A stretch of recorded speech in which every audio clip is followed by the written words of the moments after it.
राधे राधे। आज मैं आपको बताने वाली हूँ करवा चौथ की पूजा। करवा चौथ की पूजा सुबह के सिंधारे के साथ ही शुरू हो जाती है, जो कि सुबह 4 बजे शुरू होता है। 4 से 5 बजे के बीच का इसका समय होता है। सिंधारे में हम पूजा की जितनी सामग्री होती है वो हम माता रानी के आगे रखते हैं। जैसा कि आप देख पा रहे हैं कि मैंने माता रानी की फ़ोटो रखी है, उन्हें चुन्नी उड़ाई है और उनके आगे सभी वस्तुएं जो भी हमारी पूजा की होती हैं, इसको सिंधारा बोलते हैं। जैसे साड़ी है, श्रृंगार का सामान है, हमारी पूजा की छलनी है, करवा है, ये सभी चीज़ें माता रानी के आगे रखी जाती हैं। और ये सब चीज़ें हमें माता रानी के आगे रखने के बाद हाथ जोड़ के, और ये सब चीज़ें हमें सासुएं जो होती हैं साड़ी के पल्ले पे देती हैं। अगर आपके घर में सास नहीं है, कोई बड़ा बूढ़ा नहीं है, तो आप स्वयं से सभी चीज़ों को अपने पल्ले में ले लें। माता रानी के आगे हम ड्राई फ्रूट्स, मिठाई और फल फ्रूट रखते हैं, जो कि आपको सुबह के 4 से 5 बजे के बीच ग्रहण करना होता है। आप इस बीच चाय और दूध भी ले सकते हैं। सुबह के समय हमें संकल्प भी लेना होता है। हाथ में कुछ फूल और पानी लेके माता रानी के आगे व्रत करने का संकल्प ले। इस तरीके से आपका व्रत स्टार्ट हो गया। अब मैं आपको बताती हूँ कि जो नवविवाहिता हैं, जो पहली बार व्रत कर रही हैं, वो व्रत को कैसे करेंगी। एक प्लेट में 16 बतासे रख लीजिए। इन 16 बतासों को आप पानी से 7 बार घुमा लीजिए और इन 16 बतासों को आपको 16 सुहागनों को प्रसाद के रूप में देना है। इस तरीके से आप अपना व्रत शुरू कर सकते हैं। ये जो 16 बतासे हैं, ये 16 बायने हैं। ये व्यापक रूप में भी होता है और सूक्ष्म रूप में भी होता है। मैंने आपको सूक्ष्म रूप में बताया है। अब मैं आपको बताती हूँ करवा चौथ की पूजा कैसे करनी है। ये पूजा हमें दोपहर या शाम के समय करनी होती है। लाल पाटे के ऊपर करवा माता की फ़ोटो रखें, उसके बाद अपना करवा रखें, माता जी का करवा रखें। आपके घर में सास हो तो एक करवा उनका होता है, गणेश जी को बैठाएं। उसके बाद एक जल का लोटा रखें, पूजा की छन्नी रखें, बायने का सामान रखें जो आपको सास और जेठानी को देना है। हाथ की बीच वाली उंगली होती है, इससे अपने करवे के ऊपर 5 टिक्की लगानी है। माता जी के करवे के ऊपर 5 टिक्की लगानी है। दोनों ही करवे के ऊपर सातिया बनाना है और दोनों में ही कलावा बांधना है। करवे के ऊपर एक एक कटोरी चावल, उसके अंदर एक एक बतासा और दक्षिणा जरूर से रखना है।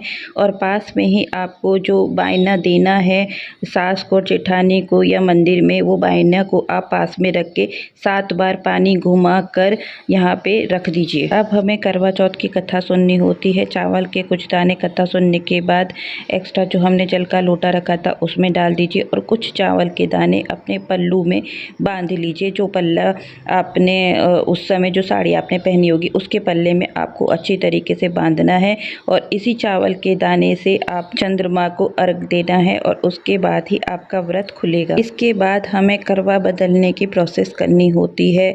जो करवा आपका है और जो माता जी का है या फिर आपकी सास और जेठानी का भी हो सकता है, हम करवे को आपस में बदलते हैं। अगर आपके यहाँ विधि नहीं होती तो आप मत कीजिएगा। चलिए शुरू करते हैं। ऐसे क्रॉस करके हमको पहला फेरा पूरा करना होता है। देखिए, आराम से आप पहला फेरा पूरा कर दीजिए और बोलते हैं, ले सुहागन करवा ले, भाई की बहन करवा ले। फिर ये पहला हुआ, अब हम दूसरा करेंगे फेरा पूरा। फिर हम बोलेंगे, ले सुहागन करवा ले, भाई की बहन करवा ले।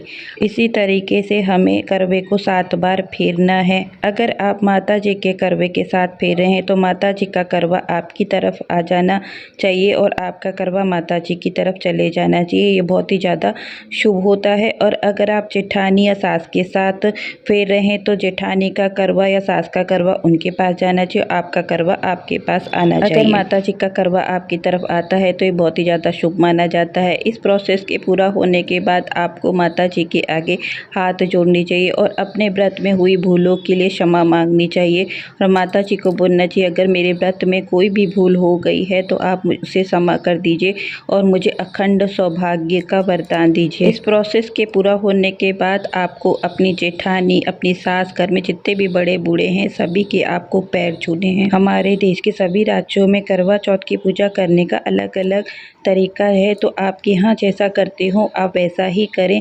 आप हाथों में मेहंदी जरूर लगाएं और चूड़ियाँ जरूर पहने। आपको नए वस्त्र धारण करने हैं पूजा के समय में। उसके बाद करवा चौथ माता की आरती करें।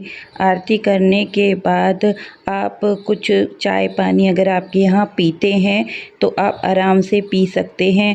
और उससे पहले आपने बायना जो निकाल लिया है आप उसे अलग रख दीजिए। अगर आपके साथ में सास है या जेठानी है तो तुरंत आप उसे पैर छू कर उन्हें उसी समय आप दे दें और उनसे आशीर्वाद ले लें। मैंने ये वीडियो केवल आपको करवा चौथ की पूजा की जानकारी देने के लिए ही बनाई है, तो प्लीज़ मेरे वीडियो को लाइक, सब्सक्राइब और शेयर ज़रूर करना। आपका एक लाइक मुझे बहुत ज़्यादा मोटिवेट करता है। अब ये जो जल का लोटा है हमने जिसमें चावल के दाने डाले थे कथा सुनने के बाद, हम सूर्य भगवान को अर्पित कर देंगे और जो हमारा करवा है उसे हम चंद्रमा को अर्घ देंगे। और जो माता जी का करवा है उसमें जो जल है वो हम पेड़ों में दे देंगे और जो उसके ऊपर रखी हुई सामग्री है सभी सामग्री मंदिर में दे देंगे।